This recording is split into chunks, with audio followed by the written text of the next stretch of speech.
overshadowed almost his performance, but individually and mechanically specifically, I'm using a lot of long words now, he's played very good with his hands. Do you want to take that one again?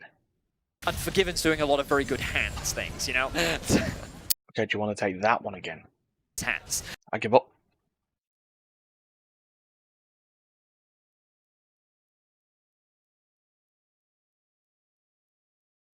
Well, I don't know what the hell that was, but welcome to the Fantasy League. This is week 5.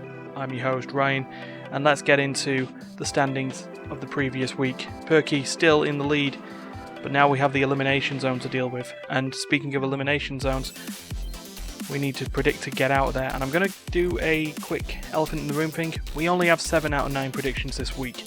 Unforeseen circumstances led to Duncan not being able to bring his entries in. Unknown circumstances for D. We're looking at the match of the week, Fnatic versus XL, and Darius went a bit balanced in regards to that. Martin and myself, well, Martin went Fnatic, I went XL mostly. Stefan and Terry both went for Fnatic sweeps. Pinky went for a Fnatic win, but with some XL predictions.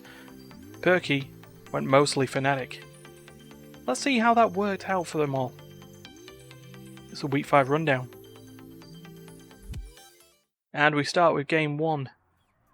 It's SK versus BDS, the battle of the bottom.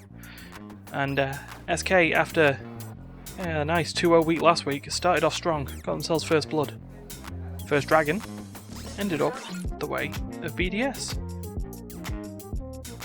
And Herald went SK's way in that same 20-second time period. A lot of that happened this week. First tower, though, did go to SK after they got themselves another kill. And then Baron went after they got themselves another 10 kills. And then they got themselves the win pretty cleanly, just over 25 minutes. Game 2, Misfits versus XL. Misfits on a nice streak, XL trying to recover.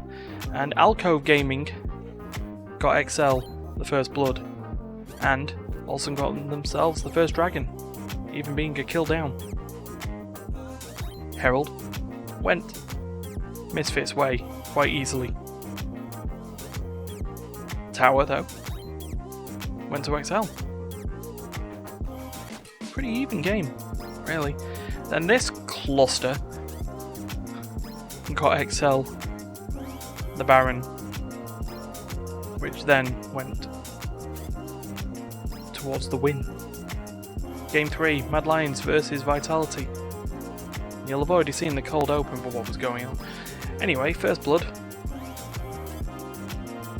went to Mad Lions in a 2v2 bot lane.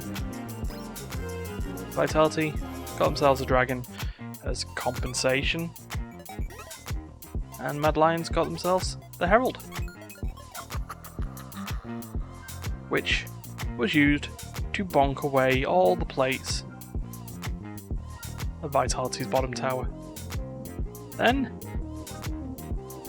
Mad Lions got themselves a Baron and quite a lot of kills, and well, Vitality weren't really in it. Mad Lions got the win.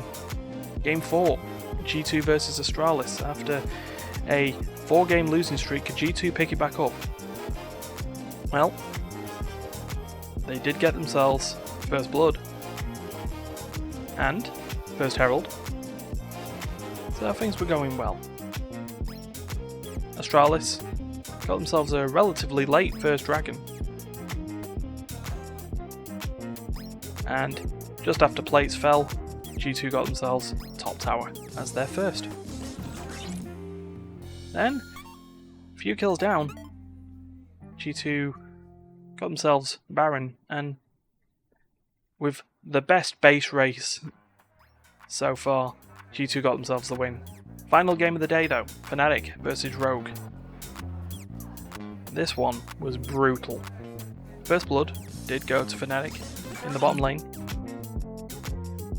and they also got themselves a Herald, which was nice. First dragon went to Rogue. So far so good. And with kills balanced, first tower went to Fnatic. And then the Baron went their way as well. But a lot happened, and after 45 odd minutes, Rogue got themselves the win. So, with that, we move on to Saturday. And it's Australis versus BDS. Let's see what happens here. Well, First Blood did go to BDS after a bit too much of a between two tower dives moment for Australis. They also got themselves First Dragon, while Australis, in that classic within 20 seconds of each other thing, got themselves a Herald, which also bonked the bottom tower. And then Baron did go to Australis after quite an interesting team fight, and Australis picked themselves back up with the win as well. BDS really struggling. Game 2, Mad Lions versus SK. Could SK keep their winning streak going? Well, it started off strong. Some jungle team fighting got them the first blood, and also got them the first Herald. 3-0 in kills at that point. Mad Lions picked up a couple of kills back and got themselves the first Dragon. They also got themselves the first tower, the bottom tower being victim to just good old auto attacks. Then, Cloud Soul later, Baron went to Mad Lions. Before then, hit themselves the win. Back on the horse. Game 3, Vitality versus Misfits, both of them coming off a loss. What could happen here? Well, Misfits started off with, again, bot side jungle first blood. And Herald went to Vitality. And then later on, Misfits got themselves a Dragon. As you can see, the scorelines were a bit similar to the previous game. First tower went Vitality's way. And then things went south. And Baron went Vitality's way. And then they got themselves a win quite comfortably. Game 4, Rogue versus G2. And well, no one puts G2 in the corner.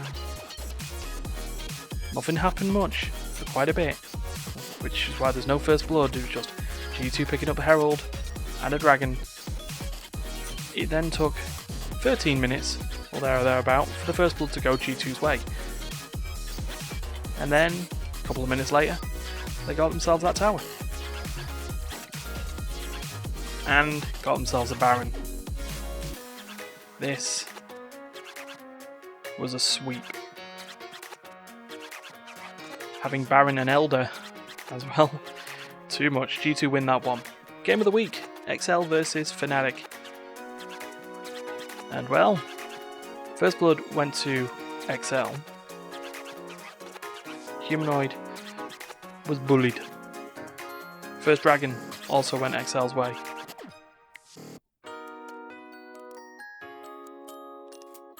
And more neutral objectives for XL, which then led to a first tower as well. This is after we missed a quite awesome sort of mid lane kill with Xayah, and Baron went XL's way as well. And oh yeah, this one was a sweep. XL got everything and got the win. So with that, let's bring up our leaderboard then. So again, we can only bring up 7 people for it. Martin, Perky and myself topped out at 33. Darius and Pinky got 30 points. Stefan at 28. And then it left Terry at 26, holding up the rest of the table. So with that, we still have to move on. The league unfortunately stops for no one. So let's bring on our week 5 totals. Perky now getting clearer at the top at 185, Martin 173, myself and Terry at 170, Pinky 165 and Darius at 160. Then at the elimination zone we do have Stefan at 156, and then Duncan and D at 137 and 132 respectively. We'll see what updates we can get on you for that, but we will see you next week.